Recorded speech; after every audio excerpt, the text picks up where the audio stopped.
नमस्कार साथियों। तो इस वीडियो के अंदर हम लोग कुछ एसएससी सीजीएल के रिगार्डिंग जो डाउट्स अभी बच्चों के माइंड में चल रहे हैं उसके रिगार्डिंग बात करेंगे। जैसा कि आप स्क्रीन पे देख सकते हैं, सबसे पहला डाउट कि एसएससी सीजीएल 2025 का फाइनल रिजल्ट कब आएगा, वो मैं बताऊंगा। दूसरा कि किस तरीके से सीजीएल 2026 के अंदर सेक्शनल टाइमिंग आ सकती है या नहीं आएगी, क्या है, और स्ट्रेटजी सेक्शनल टाइमिंग को लेके क्या होनी चाहिए हमारी, और एक लास्ट गोल्डन एडवाइस जो बच्चों को फॉलो करनी चाहिए अभी इस डिस्ट्रक्शन के दौरान। तो चलिए वीडियो को स्टार्ट करते हैं। छोटी सी वीडियो होगी, 5 से 6 मिनट की। पूरी वीडियो देखिएगा, आपको बहुत ही फायदा मिलेगा। चलिए तो शुरू करते हैं। तो सबसे पहला डाउट तो ये है कि सीजीएल 2025 का फाइनल रिजल्ट कब आएगा। तो जैसा कि आप लोगों ने भी टेलीग्राम पर एक जो नोटिस चल रहा है सीएजी का, वो आपने देखा होगा कि वो 4 मई से अपनी जो जोन एलोकेशन की प्रोसेस है वो शुरू करवाने वाले हैं। तो अगर 4 मई से वो लोग अपने जोन एलोकेशन की प्रोसेस शुरू करवाने वाले हैं तो जाहिर सी बात है कि 4 मई से पहले रिजल्ट आ जाएगा। तो 4 मई 2026 से पहले आपको रिजल्ट देखने को मिल सकता है। मोस्ट प्रोबेबली ये जो 27 से लेके 30 तक के जो वीक है अप्रैल का, इसमें आपको रिजल्ट देखने को मिल सकता है। यानी 2-3 दिन में फाइनल रिजल्ट आने के पूरे पूरे चांसेस हैं।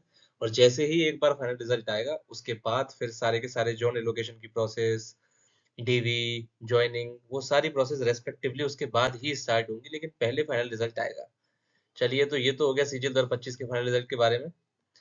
अब हम देखते हैं कि सेक्शनल टाइमिंग सीजीएल 2026 में आएगी या नहीं। तो चांसेस की अगर मैं बात बताऊं तो 99.9999% चांसेस है, यानी कि बिल्कुल 100% ही चांसेस है कि सेक्शनल टाइमिंग आ सकती है। क्योंकि हिंदी ट्रांसलेटर के नोटिफिकेशन में और स्टेनो के नोटिफिकेशन में रिसेंटली हमने देखा, जो सेक्शनल टाइमिंग है उसके अंदर भी वो लोग लेके आ चुके हैं। अब उस एग्जाम्स में अगर लेके आ चुके हैं ये लोग, तो सीजीएल में तो आएगी आएगी। मोस्ट प्रोबेबली होगा ये कि 15-15 मिनट आपको दिए जाए हर सेक्शन को कवर करने के लिए।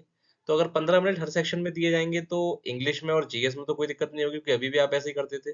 10-11 मिनट में आप इंग्लिश करते थे, 3-4 मिनट में आप जीएस करते थे।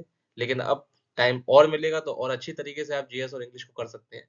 मेन जो प्रॉब्लम होने वाली है, जो प्रॉब्लम तो नहीं बोलेंगे अगर आप प्रैक्टिस करेंगे तो वो प्रॉब्लम आपको देखने को मिलेगी मैथमेटिक्स के अंदर और रीजनिंग के अंदर। रीजनिंग भी चलो एक बार को हो सकती है, क्योंकि बच्चे अभी भी 17-18 मिनट में ही करते हैं, 16 मिनट 17-18 मिनट में ही करते हैं बच्चे अभी भी। तो चलो उसको आप प्रैक्टिस करेंगे तो आप ला सकते हैं। मेन जो हमारा प्रॉब्लम का जो मैटर ऑफ कंसर्न है वो है हमारा मैथमेटिक्स, किस तरीके से इसको टैकल किया जाए। तो अभी तो नोटिफिकेशन भी नहीं आई, तो क्या करना चाहिए हम लोगों को, किस तरीके से करना चाहिए तब तक के लिए, तो वो मैं बताने जा रहा हूँ आपको नेक्स्ट स्लाइड में। तो स्ट्रेटेजी क्या होनी चाहिए मैथमेटिक्स को लेके, सबसे पहले मैं वो आपको बता देता हूँ। सबसे पहले तो आपको ये आइडेंटिफाई करना है कि कौन सा टॉपिक आपका वीक है, किस चैप्टर में या तो सवाल बनते ही नहीं है, और बनते हैं तो आप ज़्यादा टाइम ले जाते हैं। जितना जल्दी आप आइडेंटिफाई कर लेंगे उतना ही अच्छा रहेगा, क्योंकि नोटिफिकेशन के बाद सारे बच्चे उसमें लग जाएंगे। अभी आपके पास टाइम है, आप इन चीज़ों को आइडेंटिफाई करिए और आप उस प्रॉब्लम्स को दूर करिए, तो फिर नोटिफिकेशन के बाद आप भी उन बच्चों की रेस में शामिल हो सकते हैं।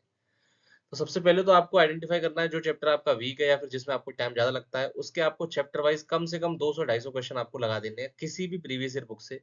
चाहे वो पिनेकल की बुक हो, चाहे वो गगन सर वाली बुक हो, किसी भी बुक से आप सवाल लगा दीजिए, चाहे किरण की बुक हो। 200 से 250 क्वेश्चन आपको हर चैप्टर के, जो भी आपका वीक है वो आपको लगा देने हैं। सबके नहीं करने, जो वीक है जिसमें टाइम ज्यादा लगता है उसके आपको लगाने हैं।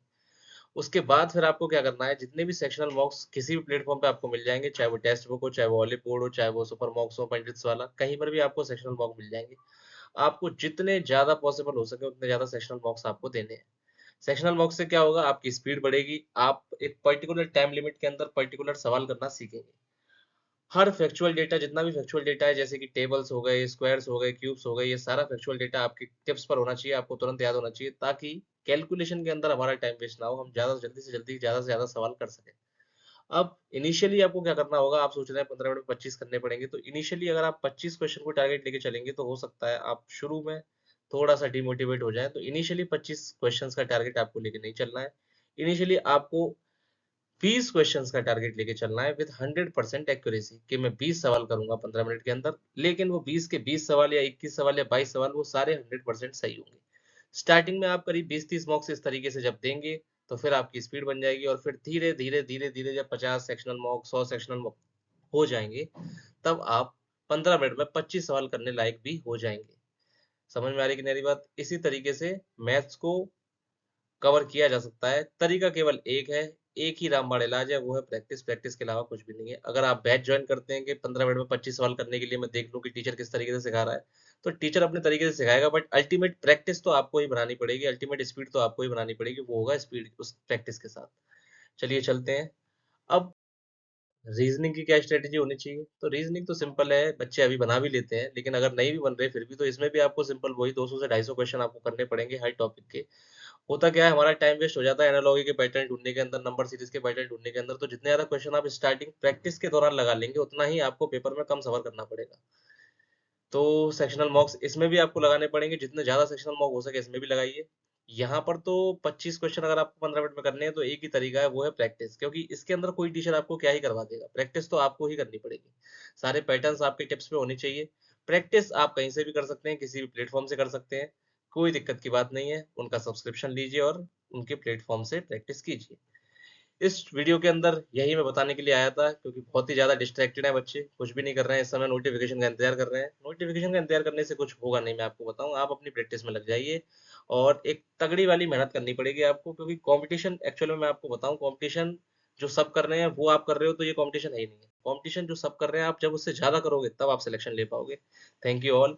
वीडियो को लाइक कीजिए, शेयर कीजिए जितने भी बच्चों को जरूरत है, और चैनल को सब्सक्राइब कीजिए ऐसे ही इन्फॉर्मेशन पाने के लिए। Thank you. जय हिंद, जय भारत।